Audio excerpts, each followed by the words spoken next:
and welcome to a warm, fuzzy, nostalgic edition of Ben's Junk. Emphasis on fuzzy, as in out of focus. So to tie in with Silent Movie Day here, or International Silent Movie Day, or whatever they're calling it officially, I want to take a bit of a stroll down memory lane myself, although only about 2/3 of it is really silent film related. And of course, the Silent Movie Day is September 29th. This may or may not come out on the day. I may jumble the schedule around a bit. I guess it won't matter by the time you see this. But anyway, I want to take the opportunity to just casually go over my modest little collection, and I mean that, it is not big, my little collection of Blackhawk Films media. And of course, Blackhawk Films was in a way the big precursor to home video as we know it. Certainly nostalgia, as it still would have been in the late 40s, early 50s when it was started. And of course, in this case, you didn't have a videotape or a disc or something. It would have been 8 Super 8 16 millimeter films. Of course, Super 8 wasn't until the 60s, but the point stands.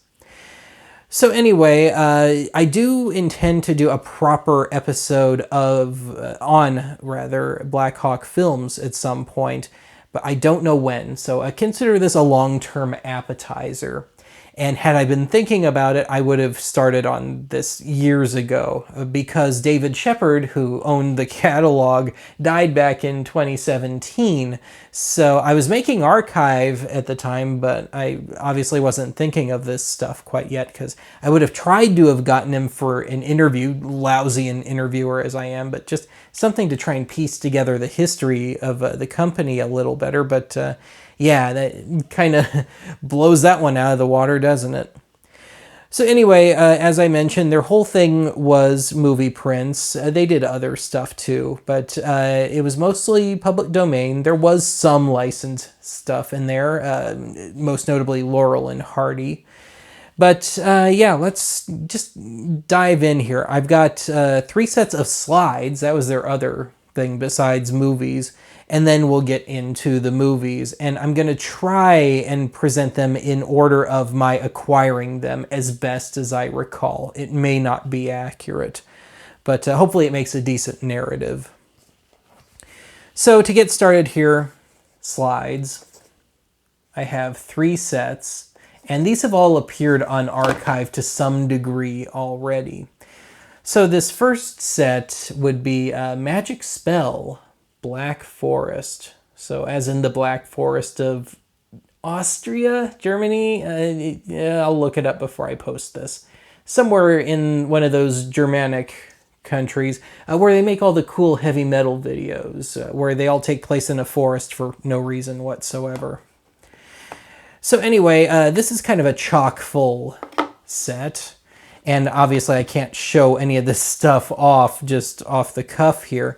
But I have noticed that on the more then contemporary photos they had, specifically stuff I think made for the express purpose of being sold, they've kind of faded over the years. Most of them just don't look all that great anymore. Funnily enough, the older the picture, the existing stuff is still pretty vibrant.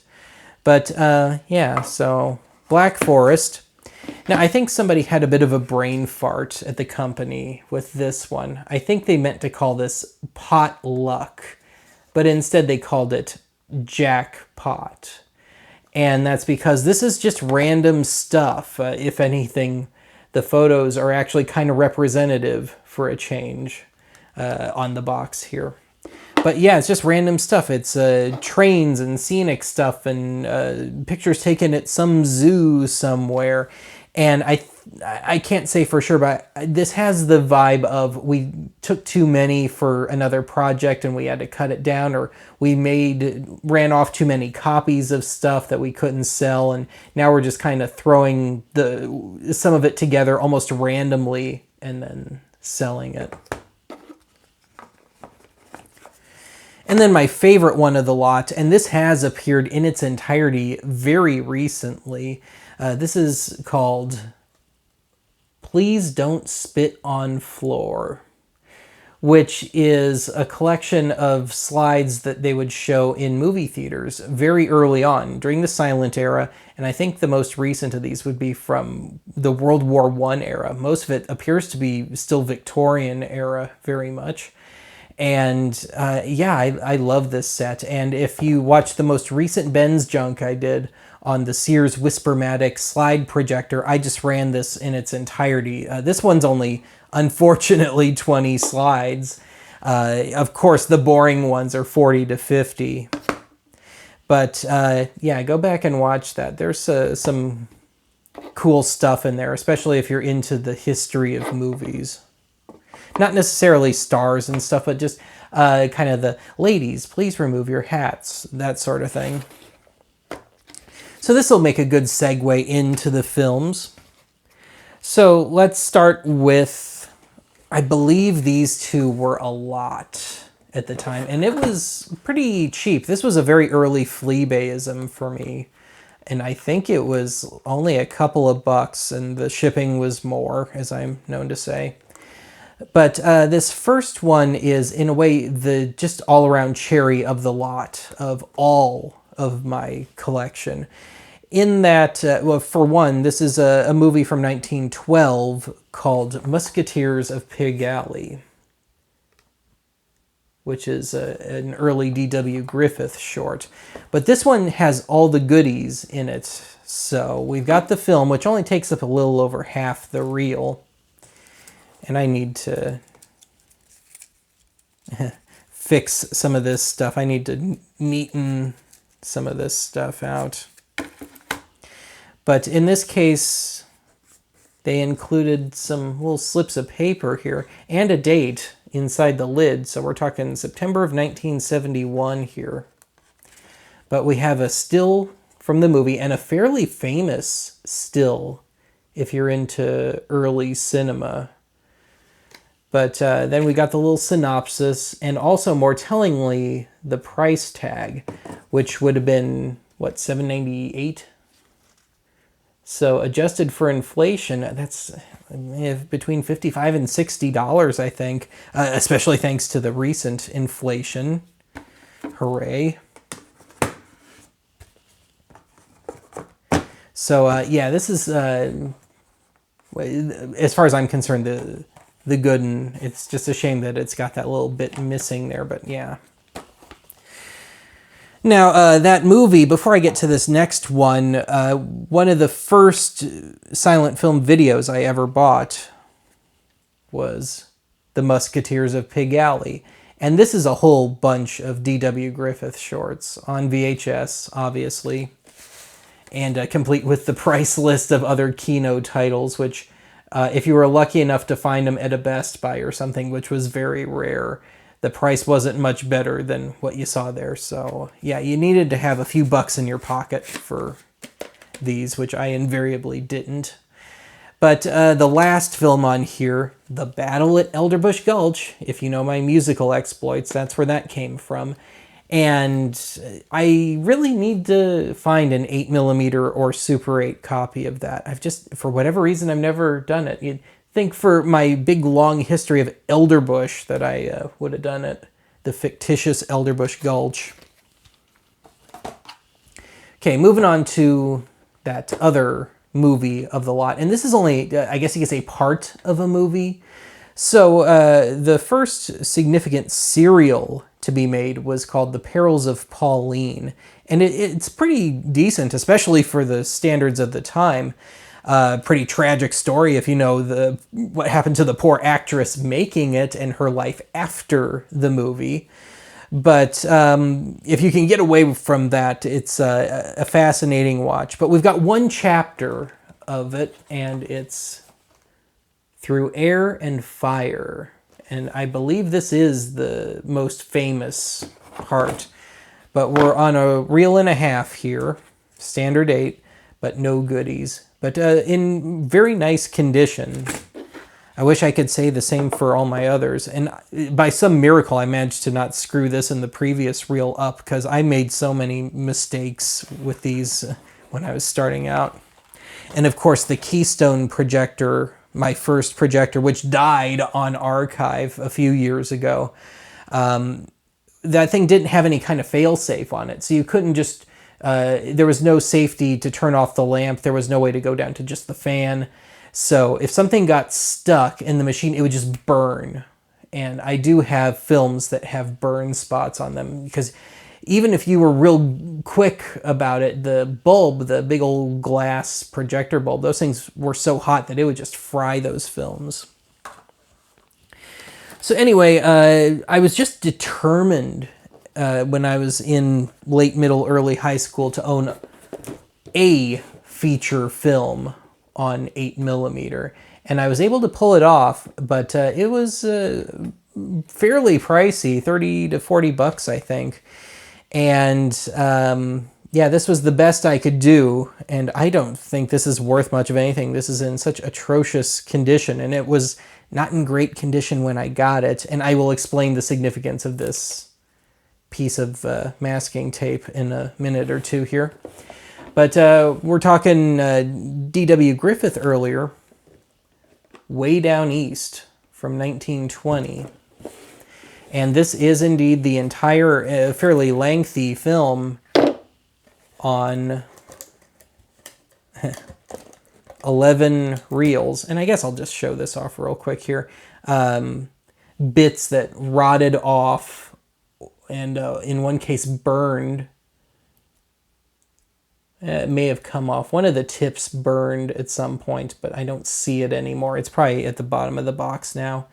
And I'm not ambitious enough to try and splice it back in. But, you know, this isn't a rare movie or anything. You know, it was one of the first things to make it to home video, so to speak generically. And it's been on every major format I can think of. It's been on VHS and Beta and Laserdisc and DVD and Blu-ray. And so, yeah, and it's almost always the Blackhawk print, and it's been fixed up since then, so I'm not too worried about it. This isn't like some sort of, you know, great lost bit of film here. But anyway, this is the complete movie on 11 reels, and it's a bit of my own work in progress that I just never really got back to, because, as I mentioned, it was in bad condition already when I got it. It got eaten by my projector in a few spots. It's been spliced. It's been burned in a couple of spots. Obviously, I've lost those little pieces there. And let's discuss the significance of this. Somebody was holding the film together with this ultra gooey, hacked off, cut off masking tape. So I need to neaten the ends and clean off the goo and just give it some love. But as it stands, I'm holding them together with splice tape, like you would use on to put leader on a reel-to-reel audio tape, just because the goo factor is so much lower. And I don't want to fold these up, trying to shove them, you know, into these little holes here. But yeah, we got all 11 chapters, and somebody took a cloth tape with, this is number 11, somewhere down the line, so they could label them. And I'm glad they did, because some of these are missing. Each one is supposed to start with, this is reel number 7, this is reel number 4, and so on. Well, they're missing on a fair amount of these, if memory serves. So, yeah, it's not like it's a big restoration or anything, but it's an annoyance, and I've never really looked for another copy. I've seen these full features go for, you know, $200 on Fleabay, but I just can't imagine this would ever pull something like that if I ever tried to sell it, and I don't think I'd want to foist this on anyone else. But let me try and get these reels out of here, and you can see some more damage that it took before I got to it. So it's been water damaged, and yes, that is a random key in there. I have no idea what it's for, but I just can't bear to throw it away. But yeah, water damage. I've had to tape this back together in several places. The lid's been crunched up a bunch of times. But yeah, I guess mission accomplished. But if I wanted to watch Way Down East, you know, there's better options. And I got frustrated enough at the time with this that not too long after this, once I had the money, just bought it on DVD. This would have been about 2000 or so. And let me get back to my old musical exploits. So I mentioned the battle at Elderbush Gulch. I had a quote-unquote song called Battle at Elderbush Gulch.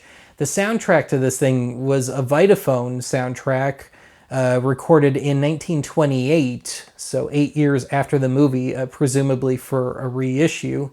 And for whatever reason, the original cut of my tune, if you will, Battle at Elderbush Gulch, just swiped a minute and a half of music from this. I'm pretty sure it was public domain when this was put back together for home video release. But if by some freak occurrence it's not, well, 1928, we're closing in on public domain territory. It got cut down to, I think, 6 seconds for me. So I guess you could say it was kind of my negative land moment very early on at age 15. So anyway, we spent way too much time on that. All right, so I think it would have been about 2000 when I got my first Super 8 projector, and I just wanted something to run on it, and the cheapest thing I could get was just the good old Blackhawk Preview 8, and I think you could get these for $1 at the time. And this is, I believe, the 1967 edition. This is on Archive Annex in its entirety. I did this when I got my Wolverine film scanner, I think last year, and I did this as a stress test because this is all spliced up, it's damaged, it's crinkled, and if I open it up, you'll notice that parts of the film are just kind of sitting there. I'm doing my best to hold it together just with my thumbs here, and it's going to take me way too long to put this back together, so I'll have to wait till after I'm done shooting this to fight with it. So anyway, when I got my first Super 8 sound projector, I guess I was in college, I figured, well, you know, I got the Preview 8 for my silent Super 8 projector. I know Blackhawk had a sound version, so I went and picked it up, ordered it, and Movies That Talk and Sing. And this is from 1977 or 8, so we're into the VHS and beta era here, but they were still hanging on to film there, I think into the early 80s. Now, this has seen some abuse. This has been choked on a few times by rogue projectors, but this has been on archive, and believe it or not, this has wound up kind of by default still being my good copy. Somewhere down the line in the last few years, I thought, I love this thing. I want to replace it. I want a good copy. I want to try and find a new old stock copy. I did, and the soundtrack is all screwed up. I didn't do anything to it, but I think it's just from a different run and a bad run at that. So this splices and folds and stuff notwithstanding, this remains my standard copy, unfortunately. And that's one of the really annoying parts of film. You're always at the mercy of how good is the print, how good is the transfer that they did to your print. Did they have the audio part cleaned up? Had they cleaned their gear? And so, yeah, a bit of a gamble each time. So let's finish up the sound stuff here. Got a couple of these, and these are both Our Gang, Little Rascals shorts. So this is, I guess, officially in a weird way the good one in that it's a clean box and there's no splices or anything. But weirdly enough,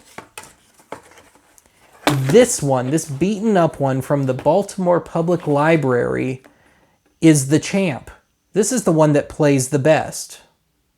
This thing's been through the freaking wars, and it was taken out of circulation, presumably back in late 1980.